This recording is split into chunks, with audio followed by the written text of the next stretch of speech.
Fala, trader, beleza? Eu quero compartilhar com você aqui hoje, nessa aula, uma visão do cenário que aconteceu no índice, basicamente nesses últimos dois pregões, tá? Quero falar um pouquinho aí sobre essa região dos 132 mil pontos, né? Se você acompanha aqui os vídeos, você viu que eu postei ontem o análise semanal de mercado falando que o índice poderia sim vir testar essa região de 132 mil pontos, e que já era uma região que provavelmente iria encontrar uma dificuldade aí nessa região, mas ele poderia sim vir testar essa região. Esse evento aconteceu.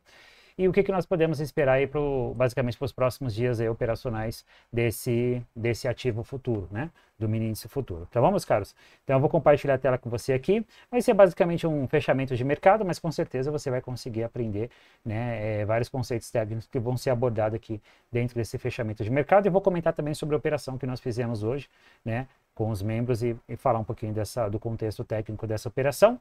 Não foi uma operação, ela acabou indo no nosso alvo, mas a gente não conseguiu se manter na operação, porque a forma que ela exigiu de condução, ou seja, de trailing stop, a gente não fez. Nós fizemos um trailing stop um pouquinho mais apertado para esse tipo de trade, acabou que tirou a gente na proteção, mas tudo bem, não tem problema, nós seguimos aí sem stop, tá bom? Compartilhando aqui com vocês a tela, então vamos lá. Bem, estamos aqui no mini índice, né, o fechamento aí do dia 17 de fevereiro, o pregão de 17 de fevereiro. Na sexta-feira eu não consegui operar com vocês, né? Vocês viram que eu não estava online, eu postei lá no Instagram na quinta-feira à noite que eu ia ficar offline na sexta-feira.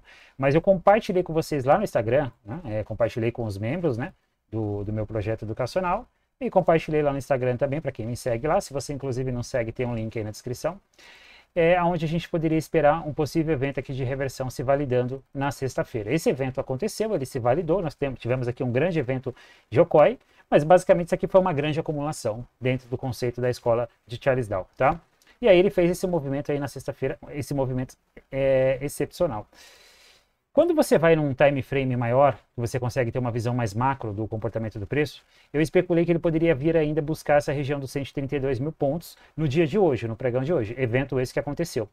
Mas que essa região já era uma região mais complicada, ou seja, já era uma região que poderia segurar mais o índice, né, justamente por causa de um contexto técnico que eu já vou compartilhar com vocês em seguida.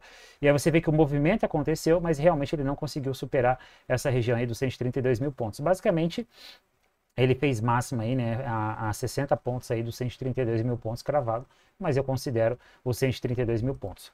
Agora, antes de eu falar um pouquinho sobre o dia de hoje, deixar até uma prévia para os dias de amanhã, eu quero mostrar aqui para vocês do porquê que eu falei que essa região aqui dos 132 mil pontos poderia ser uma região que o índice teria mais dificuldade para, digamos assim, romper essa região e até mesmo transitar nessa região dos 132 mil pontos, tá? Contrato contínuo, né, gráfico diário, então vamos lá. Bem, primeiro ponto aí do porquê dessa região era, nós tínhamos aqui uma linha de retorno desse canal de alta, então já era aí a linha de retorno, ela serve como um nível de resistência, né, vertical, inclusive se você não sabe como traçar canais, canal de alta, canal de baixa, comenta aí na descrição, que eu posso pensar numa futura aula, trazer uma aula aqui falando sobre canais, tá bom? E olha só, e aí nós tínhamos, além dessa linha de retorno, que já ia servir como um nível de resistência vertical, certo? Que ele já inclusive testou essa região na sexta-feira, no pregão de sexta-feira, nós tínhamos aqui também uma região de preço, ou seja, um nível de preço na própria região aí dos 131.500, 131.600 mil pontos. E aí você vê que nessa região, em algum momento passado, ele foi um nível de resistência, em algum momento no passado ele foi também um nível de suporte. Então ele serviu como um nível de suporte e ele serviu aqui como um nível de resistência. Teve outros testes na região, mas os principais foram esses aqui, né? Foi esse aqui que ele fez um movimento contrário depois de 4.600 pontos e esse aqui que ele fez um movimento contrário depois de testar essa região de quase 12.300 pontos. Beleza?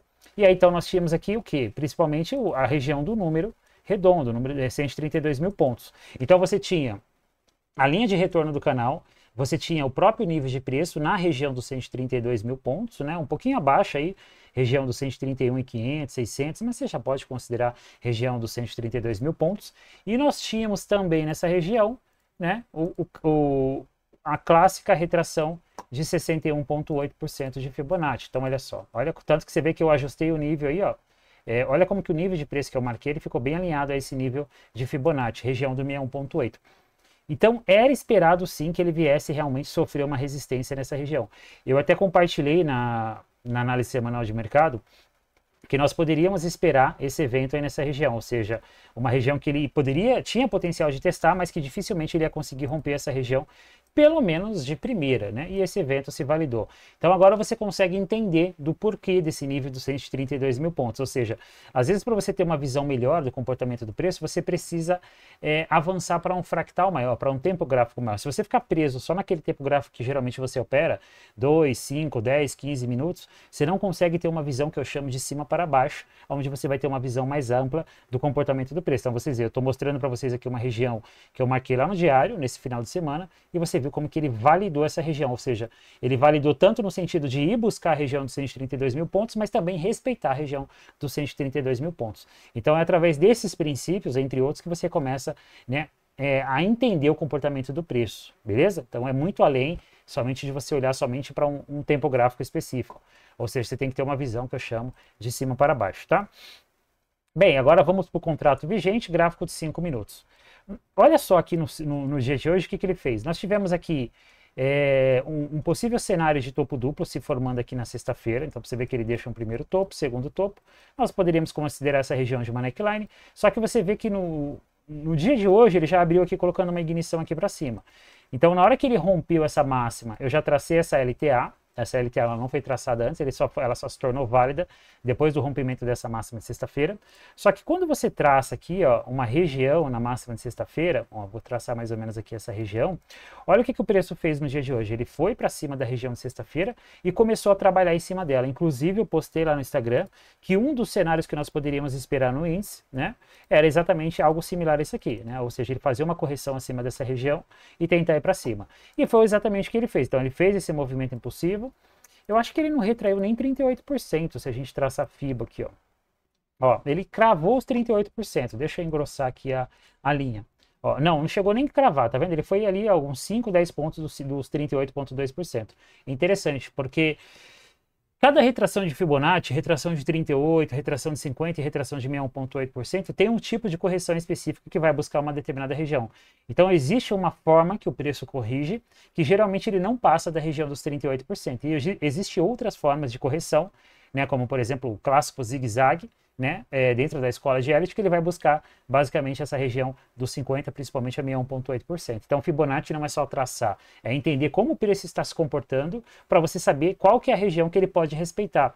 Porque ele pode testar o 38%, indicar que ele vai dar uma continuidade no movimento primário, falhar e buscar o 61,8%. Então você tem que saber como que o preço deve se comportar para você considerar que aquela retração de 38% ou aquela de 50% é válida ou não, ou você esperar que o preço corrija até o 61,8%. Então, Fibonacci requer essa percepção também, tá? E essa leitura você tem que ter do próprio comportamento do preço, tá bom?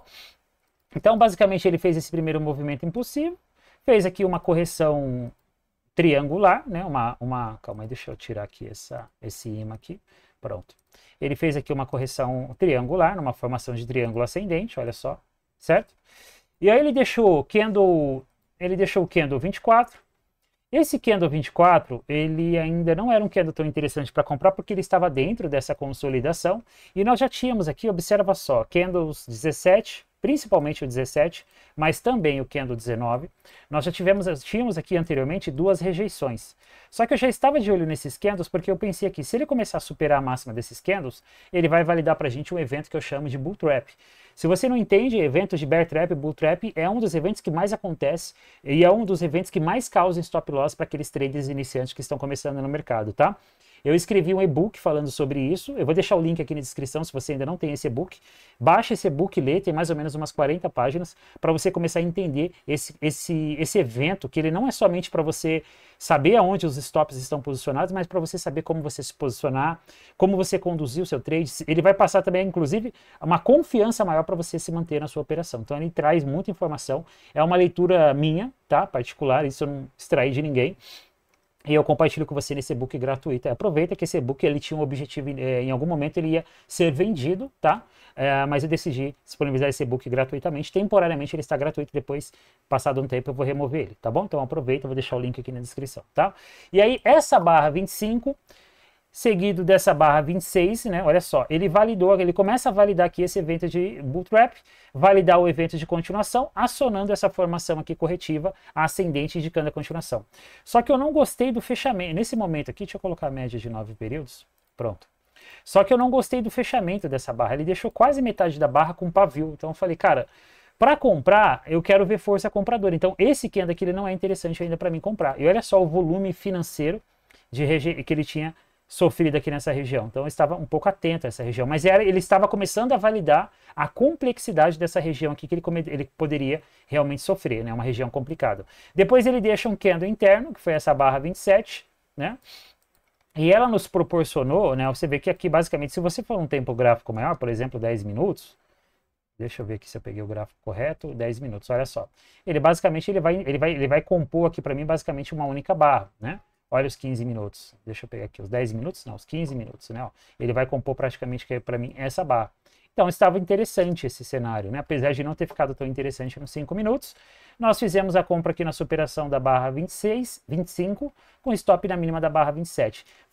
Da barra 27, correto. Foi um stop de 200 pontos, tá? Ou seja, um trade de rompimento, de acionamento, né, indicando continuação da tendência. Então, um trade totalmente válido, né? Só que já era uma região complicada. Qual que era o alvo desse trade? O alvo desse trade era exatamente 600 pontos aqui para cima. Ó, faltou muito pouquinho para ele vir buscar o alvo final desse trade, que era um alvo aí de 600 pontos. Ele andou 580. Então, ou seja, era um stop de 200 pontos, um alvo final de 600 pontos. Eu não ia fazer parcial nesse trade, então é um trade que iria proporcionar um risco-retorno final de 3 para 1, né? Um belíssimo risco-retorno, tá bom? Como que eu fiz a projeção desse alvo? Eu fiz basicamente aqui o espelhamento dessa correção de sexta-feira para cima. Então, vou projetar aqui para você pegar o princípio aqui, ó lá, o primeiro alvo. Inclusive, você vê que aquele candle 26, ele crava no alvo, no primeiro alvo. Segundo alvo, olha só a simetria desse segundo alvo, candle 32. Olha que coisa bonita aqui, tá bom? E depois o terceiro alvo, que era o alvo que eu ia tentar conduzir esse trade, tá? 600 pontos aí, e olha exatamente aonde, 132 mil pontos. Na verdade, aqui ele até passou um pouquinho, ó. Se eu ajustar aqui, ó, 600 pontos, ó, ele ficou um pouco abaixo ainda da região, tá vendo? Uns 30, 40 pontos abaixo aí exatamente do terceiro alvo desse espelhamento. Ou seja, um trade extremamente técnico.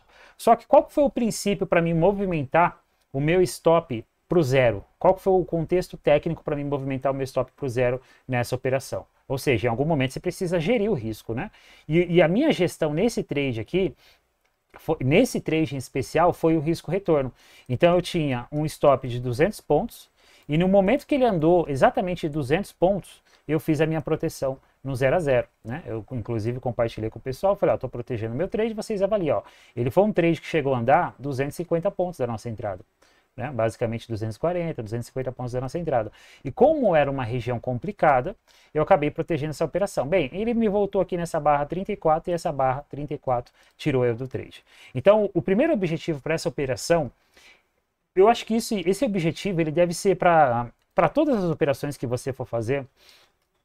Todas as operações que você for fazer, seja no day trade, no swing trade, o primeiro objetivo seu precisa ser eliminar o risco. Então, cara, é claro que você não deve eliminar o risco de uma forma muito precoce, mas você precisa ter algum critério técnico, seja o risco-retorno, seja a partir do momento que ele faz uma nova renovação de topo, renovação de fundo, que é uma condução mais clássica, seja no momento que ele valida um primeiro candle a partir fechando acima do seu ponto de entrada, se for uma compra, ou abaixo do seu ponto de entrada, se for uma venda, estabelece uma regra. Você tem que ser uma regra sensata, técnica, né?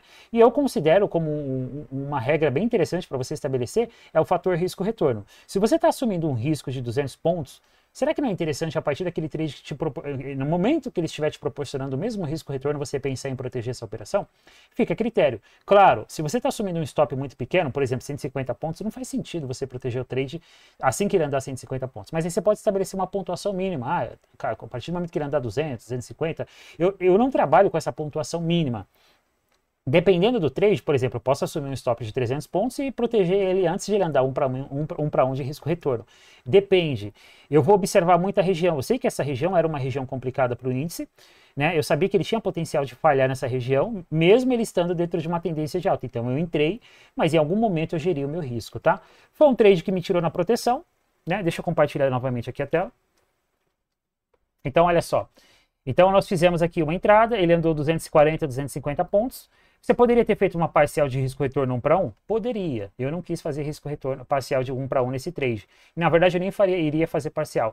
Mas você poderia fazer uma parcial de 1 para 1. Tem trades que eu faço. Teve trade da semana passada que eu fiz uma parcial. Acho que foi exatamente isso, 200 pontos e protegeu o restante da operação. Ele tirou na proteção também, tá?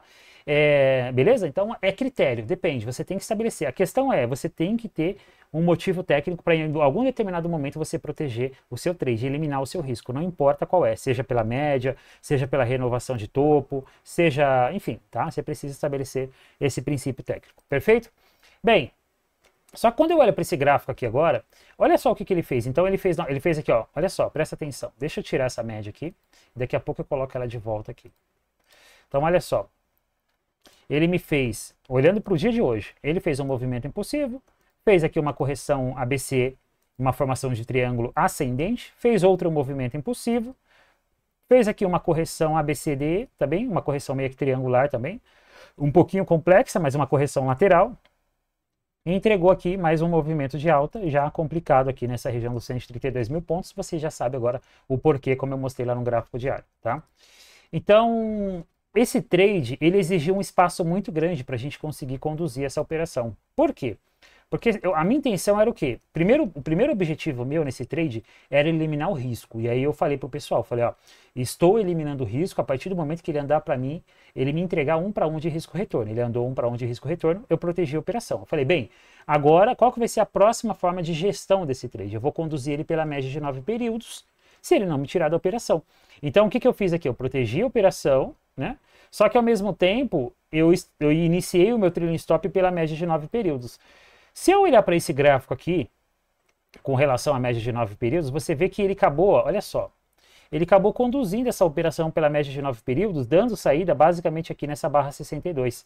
Então, se eu não movimento o meu stop, ou seja, eu entro no trade e falo assim, eu vou conduzir pela média de 9 períodos, só que eu vou manter o stop no ponto inicial, eu teria conseguido surfar esse trade. Eu não ia sair no alvo final, porque você viu que ele não cravou o alvo final, mas eu ia sair pela média, por exemplo, talvez com 400 pontos, né? Ou talvez, sei lá, depois de alguma pontuação aqui que ele estava me entregando, eu já ia apertar um pouco o stop barra, não sei. Né? Eu não sei o que ia fazer agora, né? Eu ia saber só no momento que eu estava na operação. Como eu não fiquei na operação, não tem como eu afirmar que eu ia fazer isso ou aquilo. Eu tenho todo um princípio do que eu vou fazer na operação enquanto eu estou na operação. Quando eu encerro, não faz mais sentido eu me preocupar com aquela operação. Perfeito? Então, o primeiro princípio meu foi gerir o risco, e depois seria a condução pela média. Só que o que aconteceu? Ele fez uma retração muito próxima do meu ponto de entrada, ou seja, foi o suficiente para ele me tirar da operação. Tudo bem, faz parte. De qualquer forma, o movimento aconteceu, ele validou a nossa análise, o mercado andou, nós gerimos o nosso trade, tiramos um risco e tudo bem. Vai ter operações que você vai olhar para o gráfico no final do dia e você vai ver, cara, se eu não tivesse protegido essa operação, ele teria me dado gain, ele teria ido no alvo. E vai ter operações que você vai olhar para o gráfico e você fala, cara, se eu não tivesse protegido essa operação, se eu tivesse dado espaço, ele teria me estopado. Então, entre aquelas que vai dar certo e aquelas que não vai dar certo, eu prefiro gerir todas as operações a partir de um determinado momento técnico. Eu não sei o que o mercado vai fazer no próximo candle, mas eu tenho um plano do que eu vou fazer a cada informação que o mercado me apresenta. Perfeito? Então, basicamente, é esse conceito que eu queria trazer aqui para você nessa aula, né? E aí você vê que ele ficou aqui, ó, trabalhando na região dessa LTA, né? Você vê que não teve uma força aqui para ele conseguir realmente adentrar dentro desse canal, né? Inclusive nem testar a linha de retorno. E aqui acabou, ó, e olha só, ele começou aqui a criar um evento aqui de reversão. Inclusive, pelos 5 minutos, ele já validou um evento de reversão no dia de hoje, pelos 5 minutos, tá? Ou seja, nós já temos um evento completo de reversão. Se você não sabe o que significa reversão do mercado, no final aqui dessa aula eu vou deixar uma aula disponível aí onde eu falo exatamente sobre isso, para você entender esse conceito aqui de reversão, tá bom? Bem, gráfico de 60 minutos, você vê, ó, nos 60 minutos ainda nós não temos um evento completo de reversão. Eu não sei se isso vai se estruturar no dia de amanhã, no pregão de amanhã ou não. Eu vejo potencial pelo menos para ele voltar a testar essa região aqui dos 130 mil pontos, tá? Eu vejo potencial para ele tentar testar, ele pelo menos voltar aqui, inclusive ele não está tão distante, testar aqui essa região de 132 mil pontos, 130 mil pontos. Se ele vai testar essa região e tentar retomar a tendência, ou ele vai perder essa região, aí a gente tem que observar o comportamento do preço, mas eu vejo esse potencial aí, pelo menos para ele testar a região aí dos 130 mil pontos, tá? Perfeito? Bem, então, é muito importante você trabalhar com esse princípio de gestão, ou seja, de você gerir a sua operação. Você não deve ficar num trade aleatório. Você pode dar mais espaço para a sua operação? Pode. Você pode, por exemplo, fazer uma condução de trade via topo a topo, fundo a fundo, né? Essa é uma condução mais clássica, segundo Charles Dow. Você pode fazer uma condução mais acirrada, por exemplo, barra a barra, né? Pode fazer uma condução pela média. Mas isso nós estamos falando de trailing stop. O que eu estou falando para você aqui, primeiramente, é você eliminar o risco da sua operação. E quando você elimina o risco da sua operação, você está sendo racional e ao mesmo tempo você está sendo técnico, entende? A questão é, você não pode eliminar o risco da sua operação de uma forma precoce. O que seria precoce nessa operação? O mercado, sei lá, andar... por exemplo, deixa eu voltar aqui na tela para vocês entenderem o que seria, por exemplo, nessa operação especial, o que seria aqui uma gestão precoce desse trade. Então, por exemplo, eu comprei a barra, como eu falei, a barra 27, correto? Barra 27, deixa eu tirar essa média aqui agora, que agora a gente consegue... barra 26, eu comprei a superação da barra 26 após o fechamento da barra 27, o meu stop ficou na mínima da barra 27. Inclusive um stop agressivo também, né? Mas eu não ia comprar aqui e colocar meu stop aqui nesse fundo, né? Então foi um stopzinho mais agressivo também, tá? E aí você vai gerir a quantidade de contratos. Se é um trade que já está numa região mais complicada, você pode entrar com menos contrato, ou seja, é uma série de coisas que você precisa observar, tá? Então, o que seria precoce aqui? Seria, por exemplo, ele fechou essa barra 28 contra a minha operação. Então foi um trade que, inclusive, ele voltou contra a nossa operação a 150 pontos, né? Eu poderia fazer isso aí. O que seria precoce? Eu pegar, após o fechamento dessa barra, eu pegar o meu stop e passar para a mínima dela. Seria precoce? Seria precoce essa proteção, tá? Então eu falei, qual que foi o critério dessa operação? Eu falei, para eu dar um espaço suficiente para essa operação, pelo menos eu vou permitir que ela ande aí o que eu considero favorável, aí, que seria pelo menos o risco-retorno de 1 para 1 nessa operação, tá bom? Bem, eu tenho um projeto educacional que eu chamo de Protocolo Bereshit. O Protocolo Bereshit ele é um ambiente educacional completo, onde você vai ter dentro desse projeto, ou seja, você vai permanecer comigo durante 1 ano, 12 meses, onde você vai ter uma vivência completa sobre como você vai realmente analisar e operar no mercado financeiro, e como que você vai gerir seu capital, como que você vai gerir o seu trade, como que você vai montar um trade system de acordo com a sua necessidade, como você vai descobrir qual que é o seu perfil de trader mais agressivo, mais conservador. E dentro desse ambiente educacional, você vai estar comigo em 2 encontros mensais, que são as mentorias quinzenais que acontecem. Eu, você e mais os demais que estão dentro do projeto, ou seja, 2 mentorias mensais em grupo. Você vai ganhar uma consultoria individual gratuitamente. Você vai ter acesso a 3 encontros semanais durante o pregão, no modo sala ao vivo, tela compartilhada. E você vai ter acesso também ao curso, que é o curso Jornada Bereshit, com 7 módulos, 30 aulas, onde eu mostro toda o meu conhecimento sobre a leitura da ação do preço, desde como você vai analisar um gráfico até operar. Ou seja, tem um módulo somente sobre Fibonacci, tem um módulo somente sobre gatilhos operacionais, ou seja, é um curso bem estruturado, é um curso fresquinho, eu gravei ele agora no final do ano de 2024, e ao entrar nesse projeto você vai ter acesso a todo esse ambiente educacional, tá bom? Eu vou deixar o link aqui na descrição. Tá bom? Bem, é isso que eu queria compartilhar com você. Se você curtiu esse estilo aqui de aula, mais, digamos assim, meio fechamento de mercado e também abordando sobre a movimentação do preço que aconteceu naquele dia, no caso hoje, se você achou legal esse estilo de aula, comenta aí que eu posso trazer mais aulas similares a essa daí, tá bom? Deixa seu like aí e é isso aí. Um abraço.